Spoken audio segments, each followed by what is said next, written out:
Video games have come a long way since their early years. It's evolved into an industry so big, almost anyone can get into it. Kids, teens, adults, moms, dads, people on the go, people who are staying in. There's a game for everyone. One particular trend that's been on the rise lately is that of invincible modes, mainly in Nintendo games. These range from literally, in the sense that you cannot die, to practically, such as the NES and SNES Online Rewind feature. Games like Super Mario Odyssey no longer have game overs, but instead just a small penalty such as taxing you some coins. There are more checkpoints, more continues, more lives, and more moderate difficulty in modern gaming. The response to these features hasn't been overwhelmingly bad. From what I've seen, a lot of people have agreed that as long as these features are optional, it shouldn't be a problem. However, one example that got a considerable amount of negative attention was Star Fox Zero's mode in which you can play the game with all consequences removed. A handful of gamers complained, what's the point of the game if it's basically an autoplay? When Mario dies 5 times or more in a level, a block comes up in the beginning of the stage that contains an invincibility leaf.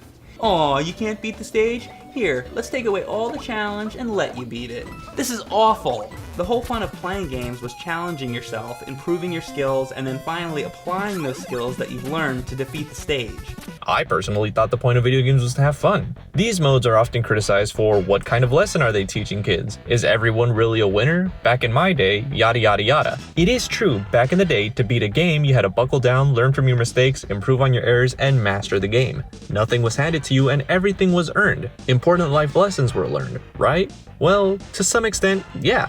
Life really is like that. Very little is handed to you, and unless you're born in privilege, you're going to have to claw and work for what you want. But do I really think that baby modes are a disgusting addition to video games? Not at all. I think baby modes are great for the video game industry as a whole. And I say this as someone who used to love beating difficult video games. My resume includes F-Zero GX's story mode on very hard and Battletoads on NES, so believe me, I know what it's like to dig deep, triumph, and feel that sense of satisfaction. The modern market for gaming is very different from those days, however. If you create a game like Star Fox Zero and you want to market to a child who is getting into gaming for the first time, you can expect them not to know how to play. This brings up the topic of frustration and perseverance in gaming. Every old school gamer knows that a lot of difficult games require trial and error to beat. Oftentimes we hear about that kid who can't deal with frustration, stories of kids who just can't handle the anger that comes with losing at video games, and that these modes are perfect for little Timmy who wants to live in his fantasy world where he can finish a video game that took no skill to beat. Yeah, that sounds bad, like we're spoiling a child with make-believe, but what I don't see considered often are stories of kids who just don't want to deal with the frustration. What about the kids who, if not for these modes, would rather choose to pass up on video games because they simply don't want to deal with difficult, frustrating situations? One might be quick to state that if you don't want to deal with a challenging video game, just don't play at all.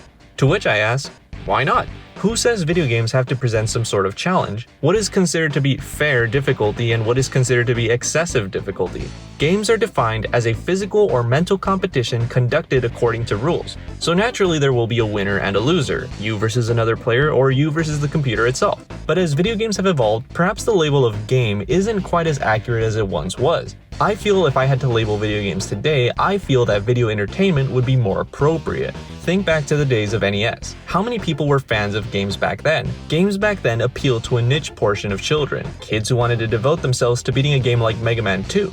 No one was going to beat Ninja Gaiden without devoting a solid portion of practice and memorizing enemy placement and hazards. There were many kids who would have loved to see the rest of Zelda 2 but opted to put down the controller instead when they hit that brick wall of difficulty. Maybe they chose instead to go outside and play basketball, hang out with friends, watch a movie, read a book, practice an instrument, go to a party, or do anything but have to practice these video games to gain the muscle memory necessary to win. Games today don't want kids to put down the controllers. Games today want as many kids as possible to continue playing and continue buying games.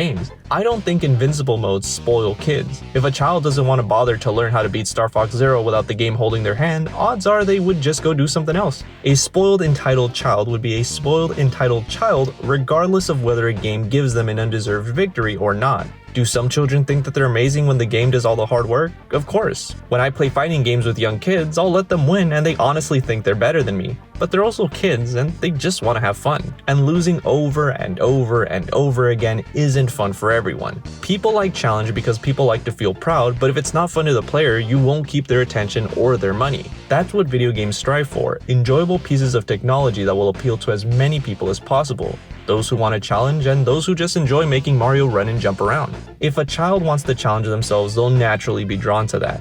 It's the same reason why I've never thought participation trophies are that big a deal. Some argue that these awards take away from being the first place winner if everyone else gets a trophy, and others argue that it makes kids think that they're better than they actually are. Kids understand the basics of competition. They know what winning is. They know they weren't the fastest, the strongest, the smartest, or whatever, and the first place trophy is a symbol to everyone: I came out above all else. I believe the same principle applies to video games with hand-holding modes. If you beat a game on easy mode, you'll know there is a more challenging way to play the game. If you are truly invested in what you just played, you'll find a way to get more enjoyment out of it. Gamers have been doing that for years with games that didn't include harder difficulties. Players who became massive fans of the first Legend of Zelda game have found ways to create their own challenge, such as beating the game without the sword or extra hearts. Players now compete to see who can beat games as fast as possible. I see playing video games the same way I see drawing, in that there doesn't always need to be a winner or a loser. Some people challenge themselves to produce better looking art, and some people like to doodle for fun. If art is something you really want to devote yourself to, you'll move on from coloring books to more difficult ways of participating in this activity. Same with video games. Sure, the kids who have beat me in fighting games may think they're hot stuff, but eventually they may play another kid who will beat them because that kid does care about being the best to feel that sense of satisfaction. The losing kid may get mad and frustrated, and at that point they'll have to make a choice: continue to play the game to get better, or just move on to a new hobby. Art may teach patience to some people, and it may teach nothing at all to someone else. I don't believe video games have to be an outlet for learning these life lessons, but that instead they can be an outlet for learning these life lessons. Video games are meant to be a distraction, and they're meant to be fun. A lot of gaming companies know that there is money to be made when you offer games to kids who don't have the hardcore gamer soul in them. To argue that games have to present some sort of challenges, simply put,